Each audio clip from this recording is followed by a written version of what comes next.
Hello everyone, Dice here. Today's going to be a simple rundown of advanced ranged combat in Cyberpunk Red. No fluff, just an explanation as if I'm sitting right by you at your table. As I always say, if you're wanting a much more detailed breakdown of things, there are other videos out there from other creators. This is just to get you going.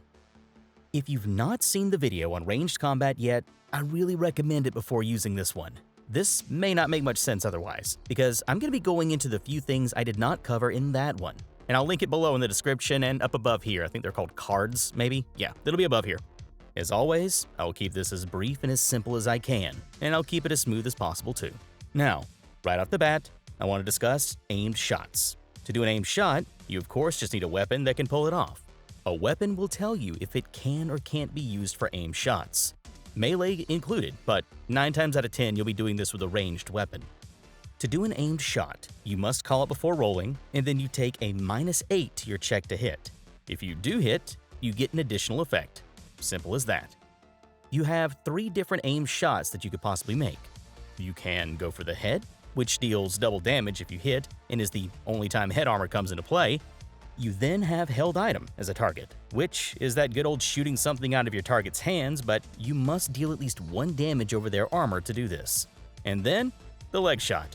As before, you do need to deal actual HP damage to get this effect, but if you do, they immediately get a broken leg, even if it's just 1 point of damage. And I'm not kidding, this just gives people a critical injury that makes their move drop by 4.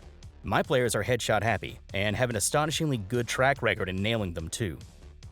Up next, we talk about Suppressive Fire. Only certain guns can pull this off, typically your machine guns and a few others. You'll know if you can do it with your gun, it'll say so in its little information block. At the cost of 10 bullets, yes, 10 bullets, you can use Suppressive Fire. If you don't have 10 bullets, you can't use this. What you then have happen though if you do is a very interesting setup. Everyone that is in your line of sight and within 12 tiles or 25 meters of you get affected by this. They have to be out of cover too, for the record. But what happens is that they now must roll a concentration check and add in its willpower stat and, of course, a d10. You'll be rolling your Autofire skill for this with its stat and a d10. If they fail, they must use their next move action on their turn to hide from your gunfire. And if they can't get to cover with that movement, they then must use their action to run for double movement. Meaning done right, you can completely block someone's next turn, and not just one person, but an entire group. Think of it like inflicting fear on a group of targets. They must run from you. This isn't them just now having to stand still and shoot you at a range because they can't move towards you anymore. No, they must run and get into cover and hide because they're trying to protect themselves. Excellent when you're trying to get some crowd control going on, and I've directly seen this save a fight before myself. Now, I just did mention the skill, but it's now time to actually tell you what it really is. Autofire. Autofire is that good old hold down the trigger and let the full auto do the work for you. You need a weapon that allows it, which pretty much is the same ones that can allow suppressive fire. The gun will say if they can or can't. It costs 10 rounds as well, so if you don't have 10 to spare, you can't use this. Thing is though, you don't use the same range table that you normally would when you're autofiring. You actually use this one, right here. The reason for this is that you're trying to control the gun the whole time you're letting loose. So, how it works is like this. You use your 10 rounds, and you pick a single target. You roll to hit using your autofire skill, just like you would be firing normal. Now, here's the goal. You want to roll over what the DV is to hit your target. The reason for that is because if you hit, you roll 2d6 for damage. Doesn't seem like much, huh? Well, what happens is then you multiply that damage you got by how many points you went over that value to hit. So if you're shooting for a 17 but roll a 21, you'll be multiplying that damage by 3. Each weapon does have a limit to how high that multiplier goes, so your gun will tell you how hard it can hit. It can get very scary very quickly. Now though, just to explain one last thing, because technically it is having to deal with ranged combat too, and that's throwing weapons and grenades. Now, you'll find the rules for this underneath melee combat, under throws rules if you need the source. Just thought I'd let you know where to actually find it. It's page 177 in the core rulebook, very last paragraph under throw.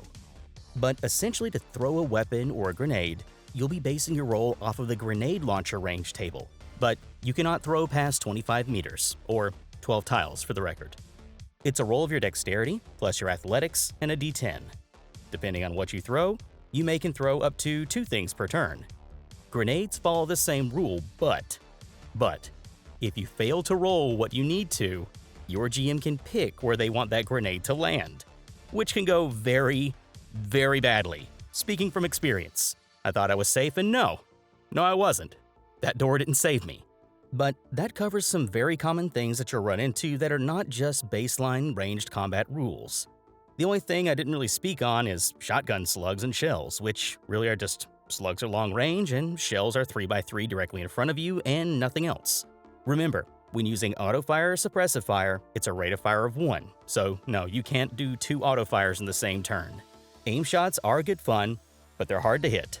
They're very good though to throw your luck into if you really want to nail one, so keep that in mind. Save those luck points.